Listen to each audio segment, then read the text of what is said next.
உலகநேசன் நம் மக்கள் விதி காக்கும் உலகநேசன் உலகநேசன் பல உண்மை வெளிச்சம் ஆகும் உலகநேசன் தமிழ் மக்கள் மனதில் என்று உலகநேசன் உலகத் தமிழர்களுக்காக உலாவரும் உங்கள் உலகநேசன் காணத் தவறாதீர்கள்.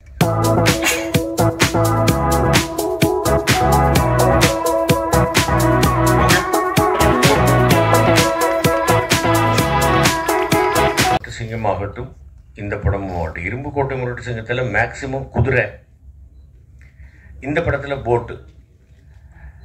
அது ஒரு நல்ல தம்பி சொன்ன மாதிரி என்னன்னு கேட்டிங்கன்னா, அந்த கடலை கணிக்க முடியவில்லை. திடீர்னு கம்மியாக இருக்குது, திடீர்னு தண்ணி ஜாஸ்தியாக இருக்குது, திடீர்னு அலை அடிக்குது, நிற்க முடியல, உட்காந்துருந்தா கூட முதுகெல்லாம் வலிக்குது. அந்த அளவுக்கு ஒரு கஷ்டப்பட்டு, அது அவங்க ஈஸியாக சொல்லிட்டாங்க, இந்த மாதிரி வந்து டேபிளில் உட்காந்து எழுதுறது ஈஸின்னு. எழுதுறது ஈஸின்னாலும் தோணணும் இல்லையா, தோன்றது கஷ்டம் இல்லையா. தோன்றதை எழுதி அதற்கு போய் லொக்கேஷன் எல்லாவற்றையும் பார்த்து காட்சிப்படுத்தி எங்களை மாதிரி இம்சைகளை எல்லாம் ஒன்றா சேர்த்து அந்த மாதிரி கொஞ்சம் நேரம் விளையாடாமல் இருங்களேன், ஷார்ட் எடுத்துக்கலாம் அப்படின்னு சொல்கிற அளவுக்கு நாங்கள் எல்லோரும் ஜாலியாக இருந்தோம். ஷூட்டிங் போன மாதிரி வந்து இருந்தாலும் நாங்கள் வந்து ஒரு ஃபேமிலியோடு டூர் போன மாதிரி தான் இருந்தது. முக்கியமாக சொல்லணுன்னாக்கா சான்ஸு, அதுக்கப்புறமா மதுமிதா, கௌரி, அப்புறம் அந்த சின்ன குழந்தை, அந்த பையன் மச்சான் சின்னி ஜெயந்த், தம்பி யோகி பாபு, எல்லாருமா நாங்கள் போயிட்டு வந்து அந்த போட்டில் இருந்துக்கிட்டு ஒரே இது, எங்கேயும் நகர முடியாது. அது உள்ளே இருக்கும், இறங்கி போகிறதுக்கு என்ன தண்ணியில் இறங்கி போகிறதுனாக்கா இப்படி அப்புறம் ட்ரெஸ்ஸு நனைஞ்சு போய்டும். அந்த மாதிரி எல்லாம் கஷ்டம் இருக்குது. அலையடிச்சதுனாக்கா ட்ரெஸ்ஸு நனைஞ்சிடும். எனக்கு வந்து இன்றைக்கி வந்து தம்பிகிட்ட ஆஃபீஸில் பேசிக்கிட்டு இருக்கும்போது ஒரு கேரக்டர் சொல்லி, இந்த கேரக்டர் நீங்கள் நடிச்சிருக்கீங்களா? நாங்கள் இல்லை அப்படின்னு. நான் ஒரு கேரக்டர் சொல்லி எனக்கு இதுதான் பிடிக்கும் அப்படின்னேன்.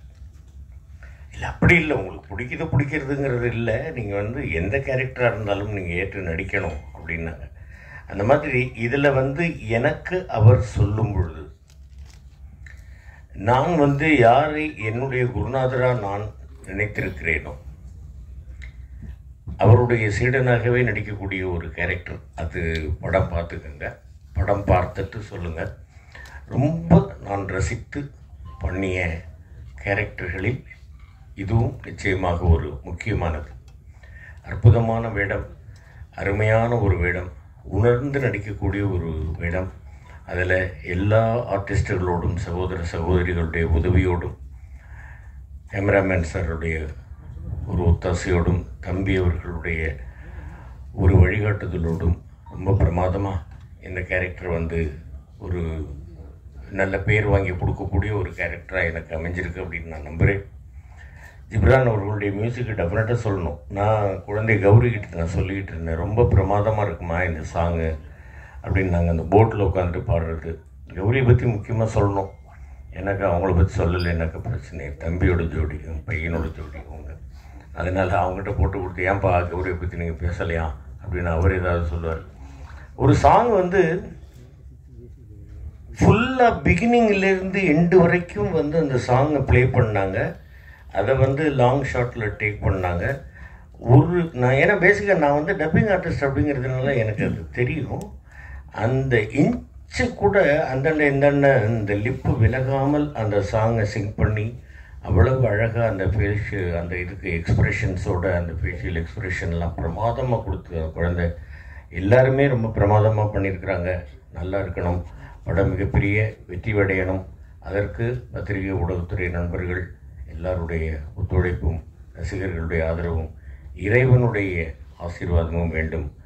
தம்பி அவர்களுக்கு மேலும் மேலும் அடுத்தடுத்த படங்கள் வந்து நிச்சயமாக பெரிய வெற்றியை கொடுக்கணும், படம் ஹிட்டு அப்படின்னு அடிக்கடி சொல்லிக்கிட்டே இருப்பேன் ஷூட்டிங் ஸ்பாட்டில்.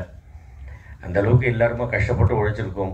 தம்பி வந்து நான் மட்டும் அந்த என்னுடைய உழைப்பு மட்டும் இல்லை, எல்லாருடைய உழைப்பும், நாங்கள் எல்லாருடைய உழைப்பும் இருக்குது. எங்களுக்கு உழைப்பதற்கு வாய்ப்பு கொடுத்து தம்பி அவர்களுக்கும், ப்ரொடியூசர்ஸுக்கும், எல்லாருக்கும், ஜின்னிக்கும் என்னுடைய அன்பான அன்பு கலந்த நன்றிகள், வாழ்த்துக்கள். எல்லோருக்கும் என்னுடைய மாலை வணக்கங்கள். தேங்க்யூ. நன்றி சார். அடுத்ததாக ஒளிப்பதிவாளர் மாதேஷ் மாணிக்கம். என் கூட இருந்த ஒவ்வொருத்தருக்கும் ஆல்ரெடி நாங்கள் முன்னாடியே படங்களில் மீட் பண்ணியிருக்கோம், நிறைய பேரை பார்த்துருக்கோம், நிறைய பேர் கூட ஒர்க் பண்ணியிருக்கோம். ஆனாலும் இந்த படம் வந்து ஒரு சேலஞ்சிங்காக, ஒரு பயங்கர ஒரு நல்ல எக்ஸ்பீரியன்ஸாக இருந்தது. மேக்கிங் பற்றி நாங்கள் சொல்ல வேண்டியதில்லை, அதுக்காக இவ்வளோ ஒரு சர்ப்ரைஸான ஒரு வீடியோ கொடுத்துருப்பாங்கங்கிறது எதிர்பார்க்கவே இல்லை. எங்களோட ஒவ்வொரு முயற்சியும் ஒவ்வொரு உழைப்பும் எல்லாமே அந்த மேக்கிங்கில் நீங்கள் பார்த்துருப்பீங்க. சாரோட டைரக்ஷனில் நான் பண்ணுற 2வது படம் இது. புலியில் நான் ஒர்க் பண்ணியிருக்கேன். அதில் full and fully comedy role கொடுத்தாங்க. அதுக்கப்புறம் இந்த படத்துக்கு கூப்பிடும்போது அவங்க சொன்னது யூஸ்வலான காமெடியாக இருக்கக்கூடாது, கொஞ்சம் சட்டிலாக இருக்கணும், இமோஷனான நிறைய சீன்ஸ் இருக்குது, அதுலேயும் பெட்டராக பண்ணணும் அப்படின்னு சொன்னாங்க. ஆனால் நான் வந்து ஓகே, ரொம்ப எப்பயும் ஷூட்டிங் போகிறோம், அந்த மாதிரி இந்த ஷூட்டிங்கும் ஒரு மாதிரி இருக்கும் போது கடலில் 2 நாள் 3 நாள் எடுப்பாங்களா அப்படின்னு நினச்சோம். ஆனால் உண்மையாக சொல்கிறோம், அந்த எக்ஸ்பீரியன்ஸ் வந்து இதுக்கப்புறம் தமிழ் சினிமாவில் வேறு யாருக்காவது கிடைக்குமான்னு நினச்சா கிடையவே கிடையாது. அந்த ஒரு எக்ஸ்பீரியன்ஸ் வந்து எங்கள் டீமுக்கும் எங்களோட ஆர்டிஸ்டோட டீமுக்கும் க்ரூவுக்கும் மட்டும்தான் கிடச்சிருக்குன்னு நினைக்கும் போது ரொம்ப ரொம்ப பெருமையாக இருக்குது. நாங்கள் பட்ட ஒவ்வொரு கஷ்டமும் முயற்சியும் உழைப்பும் அந்த கடலுக்கும், முழுமையா சொல்லணும்னா அந்த கடல் பக்கத்துல எல்லாரும் வெவ்வேறு மதத்தினர் இருந்தாலும் ஒரு அந்தோனியோ சர்ச் இருக்கும். டெய்லி காலையில போன உடனே எல்லாரும் போயிட்டு அவருக்கு ஒரு கும்பிடு போட்டுட்டு ஆரம்பிப்போம். ஒவ்வொரு நாளும் ஆரம்பத்துல 3-4 நாள்னா ரொம்ப ரொம்ப அடடா என்னடா செம்ம வெயில், 6 மணிக்கெல்லாம் அப்படி ஒரு வெயில் இருக்கும். அதுக்கப்புறம் என்ன பண்ணிக்கிட்டோம், நாங்கள் எங்களுக்குள்ளே அதை ஃபன் ஆக்கிக்கிட்டு சார் போயிட்டு பயங்கரமாக எங்களால் என்னென்னலாம் கலாய்க்க முடியுமோ, அதாவது ஆஃப் த கேமரா பயங்கரமாக எங்களுக்குள்ளேயே ஒரு காமெடியை கிரியேட் பண்ணிட்டு நிறைய ஃபுட்டு வரும் யோகி பாபு சார்கிட்ட இருந்து, அதுக்கப்புறம் எம்எஸ் பாஸ்கர் சார்கிட்ட. ஏன்னா அந்த கப்பலுக்குள்ளே உட்காந்துட்டோம்னா, அந்த படகுக்குள்ளே உட்காந்துட்டோம்னா உண்மையாகவே கஷ்டமாக இருக்கும், அப்படி திரும்ப முடியாது, அப்படி கஷ்டமாக இருக்கும். ஒருத்தவங்க உட்காரும் போது இன்னொருத்தவங்களுக்கு இடம் பத்தாது, அவங்க தொட மேலே நம்ம கால் வைக்கிற மாதிரி இருக்கும். அந்த மாதிரி ஒரு நெருக்கத்துக்குள்ள தண்ணி எது கொண்டு வரனாலும் அங்கிருந்து அந்த கப்பலை பிடிச்சிட்டு இருக்க அவங்க ரொம்ப ரொம்ப கஷ்டப்பட்டாங்க, அவங்க போய் கொண்டு வரணும். ஸோ அந்த மாதிரி வரும்போது இஷ்டத்துக்கு நல்லா சாப்பிட்டுட்டு, சார் போதுமா உங்க பிரேக் டைம் முடிஞ்சுதா எடுக்கலாமா அப்படின்னு சொல்ற அளவுக்கு நாங்க வந்து ஃபன் பண்ணியிருக்கோம். அண்ட் இதுல வந்து அந்த பீரியட் தெலுங்கு பேசுறதுக்கு எனக்கு ரொம்ப ரொம்ப உதவி பண்ணது எம்எஸ் பாஸ்கர் சார். அவர் அந்த கரெக்ஷன்ஸ், அந்த நடிக்கும் போதே அவ்வளோ கரெக்ஷன்ஸ், ஸ்பஷ்டமா பேசணும், இந்த இடத்துல இப்படி பேசணும் அப்படின்லாம் சொல்லி கொடுத்தாரு. அண்ட் கௌரி, நான் வந்து நிறைய ஹீரோயின்ஸ் கூட ஒர்க் பண்ணியிருக்கேன். ஸோ ஒரு சிலர் இருக்க மாதிரி ஒரு சிலர் இருக்க மாட்டாங்க. இத்தனை நாள் நம்ம ட்ராவல் பண்ணணும், ஹீரோயின் எப்படி இருப்பாங்கன்னு பார்த்தா ரொம்ப ரொம்ப ஒரு ஹம்பிளான, ரொம்ப ஒரு ஸ்மைலிங் ஃபேஸோட, எப்போ பார்த்தாலும் கௌரியை சிரிச்ச முகமாகவே பார்க்கலாம். அக்ஷத் சின்ன பையன், நாங்களாவது நிறைய படம் ஒர்க் பண்ணியிருக்கோம், அதோட எக்ஸ்பீரியன்ஸ் இருக்கும், ப்ளஸ் வந்து அந்த வெயில வந்து அக்செப்ட் பண்ணிக்கிற அளவுக்கு மனநிலை இருக்கும். அவன் வந்து விளையாடி ஒரு ஸ்கூலுக்கு போகிற ஒரு சின்ன பையன், அவன் வந்து அவ்வளோ ஜாலியாக நான் சார் டைலாக் கொடுங்க சார், சார் நான் டைலாகே பேசல சார் அப்படியெல்லாம் அவன் வந்து கேட்பான். அவனுக்கு அந்த கஷ்டமே எதுவுமே தெரியல. லாஸ்ட்டாக ஒர்க் பண்ண அந்த 38 hours நான் ஸ்டாப்பாக ஒர்க் பண்ணியிருக்கோம், அதுவும் ஒரு நல்ல ஒரு எக்ஸ்பீரியன்ஸ். அண்ட் சாம் சார், நான் நிறைய படங்களில் சாம் சாருக்கு ஜோடியாக நடிச்சிருக்கேன். இந்த படத்தில் நடந்த ஒவ்வொரு எக்ஸ்பீரியன்ஸ், பேசின ஒவ்வொரு மோட்டிவேஷனான வேர்ட்ஸ் எல்லாமே மறக்க முடியாத ஒரு நல்ல அனுபவம். அண்ட் யோகி சார், அவர் கூட, அதாவது எனக்குன்னு ஒரு சின்ன ராசி இருக்குன்னு நினைக்கிறேன், நான் யாருக்கூடயோ ஜோடியை நடிச்சா அவங்க ஹீரோ ஆயிடுவாங்க. சத்யன் சார் கூட ஜோடியை நடிச்சு அவர் ஹீரோ ஆயிட்டாரு, சூரி சார் கூட ஜோடியை நடிச்சு அவர் ஹீரோ ஆயிட்டாரு, பாபு சார் கூட நான் எப்பவோ ஜோடியை நடிச்சிருக்கேன், கடவுள் புண்ணியத்தில் அவரும் ஹீரோ ஆயிட்டாரு. ஸோ அவரோட டிரான்ஸ்ஃபர்மேஷன் பார்க்கும்போது ரொம்ப ரொம்ப நல்லா இருக்கு. மண்டேலாவில் அவர் நடிச்ச விஷயம், இங்கே நம்ம போட்ல எல்லாமே ரொம்ப ரொம்ப ரொம்ப ரொம்ப நல்லா இருந்துச்சு. ஸோ அவருக்கு நன்றி. அண்ட் இந்த ஒரு கடுமையான ஒரு போட்ல வந்து எங்களுக்கு ரொம்ப மனசு ரிலாக்ஸ் பண்ண ஒரு விஷயம்னா ஜிப்ரான் சாரோட அந்த பாடல் தான். அந்த பாடல் வந்து கௌரி மட்டும் இல்லை, எல்லாருக்குமே மனப்பாடம் ஆகிற அளவுக்கு ரசிச்சோம். ரொம்ப நல்லா இருந்துச்சு அந்த பாட்டு, கேட்கும் போதும் ஒவ்வொரு தடவையும் இனிமையா இருக்கு. அண்ட் மாதேஷ் சார், அதாவது டோன், இது கடலோட அந்த அது கிளைமேட் சேஞ்சஸ், அது அந்த வேவ்ஸ் எல்லாம் மேனேஜ் பண்றதை விட எங்களோட டோன் பாத்தீங்கன்னா ஒரு சேஞ்ச் ஆச்சு. போனப்போ ஒரு டோன்ல இருந்தோம், எல்லாரும் கேட்டாங்க ட்ரெய்லர்லாம் பார்த்துட்டு ரொம்ப நேச்சுரலா இருக்கு. இல்ல, ரிட்டர்ன் வரும்போது உண்மையாவே நாங்க இருந்த டோனே வேற மாதிரி இருந்துச்சு. தூத்துக்குடி ஏர்போர்ட்ல ஃபர்ஸ்ட் ஷெடியூல் முடிச்சு போறோம், ரிட்டர்ன் போறோம். அப்போ வந்து மாஸ்க் தான் போட்டிருந்தேன். அங்க வந்து செக் பண்றாங்களே, மாஸ்க் எடுக்க சொன்னோடனே ஒரு லேடி போலீஸ் வந்துட்டு, மேடம் ஐயோ என்னாச்சு மேடம் உங்களுக்கு, ஏன் இப்படி ஆயிட்டீங்க அப்படின்னு கேட்டாங்க. எனக்கு ஒரு நிமிஷம், எல்லாரும் கூட இருக்கிறவங்க வந்து எனக்கு தெரியும் எல்லாரோட ஸ்கின் டோனும் மாறிடுச்சு அப்படின்னு. அதுல வந்து நான் ரொம்ப பேடா இருந்தேன்னு எனக்கு தெரியும். ஆனா இவங்க யாருமே வந்து நல்லா இருக்கு நல்லா இருக்கு நல்லா இருக்கு அப்படின்னு சொல்லிட்டே இருந்தாங்க. அவங்க கேட்ட உடனே அடடா என்ன அப்படின்னு, முதல்ல போயிட்டு டாக்டரை பாருங்க மேடம் நான் சொன்னேன் இல்லைங்க ஒரு ஷூட் போயிட்டு வரோம் அதனால தான் இப்படி ஆச்சு அப்படின்னு சொல்ற அளவுக்கு. பட் அப்போ அது வந்து கொஞ்சம் ஏன்னா பெண்கள்னாலே ஒரு அழகு ரொம்ப முக்கியம்னு உங்களுக்கு தெரியும். அப்படி இருக்கும்போது இதெல்லாம் நாங்க ரொம்ப மேனேஜ் பண்ணி எல்லாருமே நிறைய எஃபர்ட்ஸ் போட்டிருக்கோம். ஸோ இந்த படம் ஆகஸ்ட் 2ஆம் தேதி வருது. உங்க எழுத்துக்கள் உங்களோட வார்த்தைகள் எல்லாமே எங்களுக்கு வெற்றியை தரணும். தொடர்ந்து இந்த மாதிரி சார் நிறைய படங்கள் டைரக்ட் பண்ணணும், நாங்க அவங்க படத்தில் நடிக்கணும். ஸோ எல்லாரும் ஆகஸ்ட் 2ஆம் தேதி படம் பார்த்துட்டு உங்களோட நல்ல கருத்துக்களை சொல்லுங்க. Thank you so much. சிங்கம் ஒரு டிரான்ஸ்லேட்டர் ரோல் லீன்ற ஒரு கேரக்டர் கொடுத்து அற்புதமான ஒரு ரோல். இன்றைக்கும் அதை நினச்சி என்னை பாராட்டிட்டு இருக்கிறப்ப எனக்கு அவ்வளோ சந்தோஷமாக இருக்குது. 2 படம் லட்டு மாதிரி இப்படி கொடுத்துருக்காரு.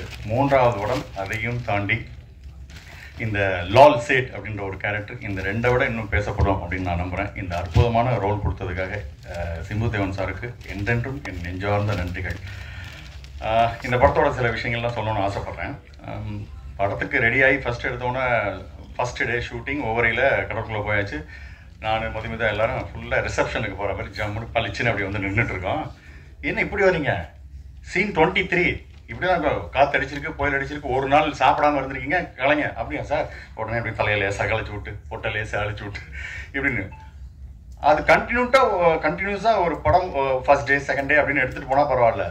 டைரக்டர் டிபார்ட்மெண்ட் எப்படி இதை மேட்ச் பண்ணாங்கன்னே தெரில. திடீர்னு சீன் 23, திடீர்னு சீன் 55, திடீர்னு சீன் 76. ஒரு ஸ்டேஜில் என்ன பண்ணுறது எது பண்ணுறது தெரியல. எதில் பொட்டு வச்சேன் எதில் பொட்டு வைக்கல, எதில் தலையை களைச்சி விட்டோம். அப்புறம் போக பிடிபட்டுருச்சு. நேராக உள்ளுறேன். சீன் நம்பர் 55 லைட்டாக ஒரு அலைஞ்சு ரெடியா ஓகே உள்ளே போங்க அப்படின்னு. சீன் நம்பர் 1 இந்த பளிச்சுன்னு வரேன் அப்படின்னு சொல்லி பளிச்சுன்னு.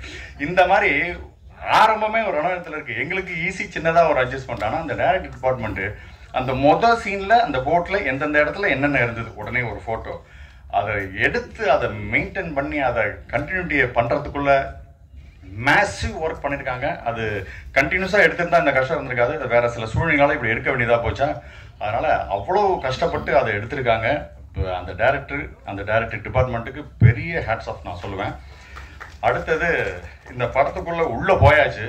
உள்ளே போனால் போட்டுக்குள்ளே உட்கார ஆரம்பித்தா ஏற்கனவே எனக்கு வாமிட் பிரச்சனையெல்லாம் இருக்குது. ஆல்ரெடி ஒரு படத்தில் நடித்து ஒரே ஒரு நாள் ஷூட்டிங்லேயே மொத்த வாந்தியும் எடுத்திருக்கேன் நான். இது படம் ஃபுல்லாக வரணுமே என்ன பண்ணணும் ஒரு பயத்தோடய உட்காந்தேன். பட் நல்ல வேலை ஒரு மாதிரி கரையோரத்தில் இருக்கிற லேசான ஒரு அலை அப்படியே உள்ளே போனால் தாளாட்டிக்கிட்டே இருக்கும். நடிக்க 3 வேளையும் பொங்கல் போட்ட மாதிரியே இருந்தது எனக்கு. அப்படியே அவர் எப்போ சொல்கிறாரோ அப்போ எழுந்திரிச்சு ஷார்ட் அப்படின்ட்டு அப்படியே நைட்டு அப்படியே ரூமில் போய் படுத்தா எங்களை அறியாமே ஏதோ ஆடிக்கிட்டே இருக்கிற மாதிரியே இருந்தது. ஸோ அந்த அளவுக்கு ஃபீல் எங்களுக்கு அந்த படத்தோட இதில் இருந்தது. இந்த மாதிரி சுவாரஸ்யமான அனுபவங்களோட இந்த படம் நடந்துட்டு இருந்தது. இதில் குறிப்பிட்டு சொல்ல முடியாத சில விஷயங்களை சொல்லணும்னு ஆசைப்பட்றேன். இந்த படத்தில் என்னை பிரமிக்க வைத்த இருவர், ஒன்று சிம்பு தேவன் சார் அண்டு அவருடைய கற்பனைக்கு தீனி போட்ட ப்ரொடியூசர் சார். இந்த படத்தோட கதையை பற்றி சொல்லும்போதே என்ன இவ்வளோ நாள் கடலுக்குள்ளேயே இத்தனை பேரை வச்சு என்ன பண்ணுறது ஏது பண்ணுறது, இதை விஷுவலைஸ் பண்ணுறதுனாலே ஒரு பெரிய கஷ்டமாக இருக்குது. இது எப்படி எடுக்க போகிறாங்க அப்படின்ற ஒரு பிரமிப்பு இருந்தது. இதை கேட்கறதுக்கு நல்லா இருக்குது, கடைசியாக பார்க்குறதுக்கு நல்லா இருக்கும். எடுக்கிறது அதுவும் கடலுக்குள்ளேயே எடுக்கக்கூடிய அந்த விஷயத்தை அவர் எப்படி யோசிச்சாருன்னே தெரில. ஒரு ட்ரெஸ்ஸுலேருந்து ஆரம்பித்து ஒரு அந்த மேக்கப்லேருந்து ஆரம்பித்து எல்லாத்துலேயும் பர்ஃபெக்டாக இருக்கும். சிம்பு தேவன் சார் படத்துக்குள்ளே உள்ளே போனால் கற்றுக்கலாம், தெரிஞ்சுக்கலாம், நம்மளை நாம இம்ப்ரூவ்மெண்ட் பண்ணிக்கலாங்கிற அளவுக்கு ஒரு அற்புதமான அனுபவம் எனக்கு கிடைக்கும். அவர் எப்போ கூப்பிட்டாலும் ஓடி போவேன். அந்த அளவுக்கு ஒரு அருமையான ஒரு இயக்குனர், என்னை பிரமிக்க வைத்த இயக்குனர். இவருடைய இந்த கற்பனைக்கு தீனி போட்ட அருமையான ஒரு பிரேம்காரங்கிற தயாரிப்பாளர். இவங்க 2 பேரும் என்னை பிரமிக்க வைத்தார்கள். அடுத்தது இந்த படத்தில் என்னை ரசிக்க வைத்த இருவர், யோகி பாபு அண்டு ஹீரோயின் கௌரி. யோகி பாபு அழகான கதைகளை தேர்ந்தெடுக்கிறாரு. பல இயக்குநர்கள்ட்ட போய் அப்படியே பண்பட்ட நடிப்பை இப்போ வெளிப்படுத்துறாரு. ஒரு டைரக்டர் ஃப்ரெண்ட்லி ஆர்டிஸ்டாக ஆகிட்டார் அவர். அருமையான சட்டில் பர்ஃபார்மன்ஸ்லாம் அவர் பண்ணுறதை பார்த்து அவ்வளோ ரசித்தேன். தேர்ந்தெடுத்த கதைகள், தெளிவான சிந்தனை, தெய்வ பக்தியோட அருமையாக ட்ராவல் பண்ணிட்டு இருக்காரு யோகி பாபு. பிரமாதம். என்னுடைய மனமார்ந்த வாழ்த்துக்கள் யோகி பாபுக்கு. அவர் தேர்ந்தெடுக்கிற கதைகள் அவ்வளோ அற்புதமாக இருக்குது.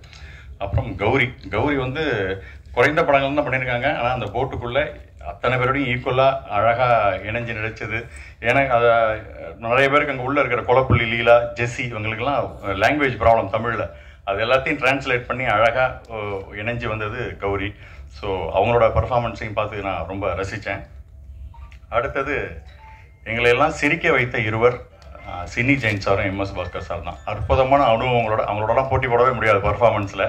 பட் அவங்களோட அருமையான எக்ஸ்பீரியன்ஸுகளை சொஞ்சு எங்கள்கிட்ட சொல்லி இந்த மழையிலையும் இந்த வெயிலையும் எங்களெல்லாம் கஷ்டப்படாமல் அப்படியே நாங்கள் கலகலன்னு சிரிச்சுக்கிட்டு அந்த போட்டுக்குள்ளே உட்காந்துருக்கும் போது இந்த கஷ்டங்கள்லாம் தெரியாமல் அற்புதமான தங்களுடைய அனுபவங்களை பகிர்ந்து அப்படியே அவ்வளோ சிரித்து வேலை பார்த்தோம். ஸோ டைரக்டர் கூட கொஞ்சம் கடுப்பாக இருக்கும், கொஞ்சம் ஷார்ட்டுக்கு வரீங்களாமா அப்படின்னு கெஞ்சுற அளவுக்கு அவ்வளோ காமெடிகள் அவ்வளோ இது சொல்லியிருக்காங்க. அருமையான விஷயம். அடுத்தது என்னை வியக்க வைத்த இருவர் கொலப்புள்ளி லீலாவும் ஜெசியும். இவங்க 2 பேருக்கும் லாங்குவேஜே தெரியாது. பட் ஆனால் இந்த தமிழ் ஆட்களோடு சேர்ந்து என்ன நடக்குது ஏது நடக்குதுங்கிறத கேட்டுக்கிட்டு அற்புதமாக இணைஞ்சு வந்து அருமையாக நடித்தாங்க அவங்க. They are all very great. அடுத்தது என்னை துடிக்க வைத்த இருவர் மதுமிதா அண்ட் ஷாரா. என்னென்னா நடிக்கிறதுக்காக துடிக்க வச்சாங்க. நாம் அமைதியாக இருந்துட்டு அவங்க தூக்கி சாப்பிட்ருவாங்க போல இருக்குது. ஏன்னா ஷாரா விதவிதமாக காமெடி ரோல் பண்ணாலும் இந்த படத்தில் அவ்வளோ அப்படியே சட்டிலாக பர்ஃபார்மன்ஸ் பண்ணுறாரு. தூக்கி சாப்பிட்ருவார் போல இருக்குது. மதுவா அவங்க கையில் கை குழந்தையோட வந்து அந்த ஸ்பாட்டில் கஷ்டப்பட்டுட்டு இருக்காங்க. இருந்தாலும் ஷார்ட்டுக்கு ரெட்டினஸ்மா அப்படி டான் வந்து அப்படி நிற்கிறது என்ன, ஜூட்டாக வந்து நிற்கிறது என்னன்னு, ஐயோ இந்த பொண்ணு தூக்கி சாப்பிட்ரும் போல இருக்கேன்னு சொல்லி இவங்க கூட போட்டு நம்மளை துடிப்போடையே வச்சுருந்தது அவங்கன்னு நான் சொன்னேன். அது மிக இல்லை, அற்புதமான நடிப்பை வெளிப்படுத்தியிருக்காங்க. அடுத்தது அவனுக்கு இப்போவே பல லாங்குவேஜ் தெரியும். அழ சொன்னால் கிளிசரனே இல்லாமல் அந்த பையன் அழுவான். ஸோ அப்படி ஒரு நடிப்பை வெளிப்படுத்தக்கூடியவன். பிற்காலத்தில் பெரிய ஹீரோவாக அந்த பையன் வருவான்னு நான் இன்னைக்கு வாழ்த்துறேன். அதே மாதிரி சுண்டலி இத்தனை பேருக்கு நடுவில்